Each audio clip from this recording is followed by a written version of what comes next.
আল্লাহ বলেন, পয়গম্বর আপনার কোন গুনাহগার উম্মত যদি এসে গুনাহগুলো নিয়ে যদি আমার কাছে ক্ষমা চায়, আর এই জন্য যদি আপনার সুপারিশ চায়, ওয়ালাউ আন্নাহুম ইযলামু আনফুসাহুম সুম্মা জাউকা ফাস্তাগফিরুল্লাহ ওয়াস্তাগফারা লাহুমুর রাসূল লাওয়াজাদুল্লাহা তাওয়াবার রহিমা।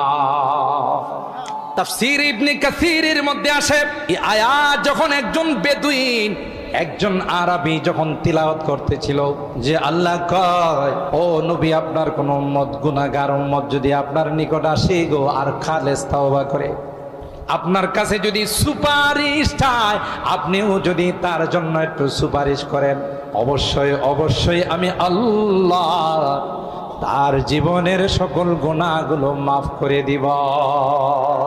আল্লামা ইবনে কাসীর রাহিমাহুল্লাহ লেখেন, উতাইবী নামক আল্লাহর একজন ওলি রওজায়ে পাকের আশপাশে বসে থাকতেন, ইবাদত বন্দেগী করতেন।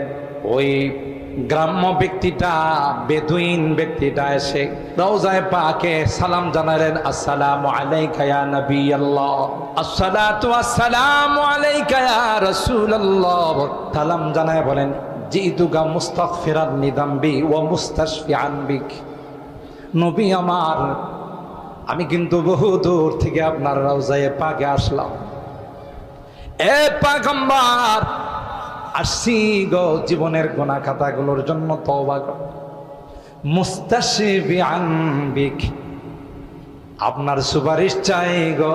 কোরআনে আল্লাহ বলেন, আপনি যদি কোনো উম্মতের জন্য সুপারিশ করেন, আল্লাহ অবশ্যই অবশ্যই সে উম্মতকে মাফ করে দিবে।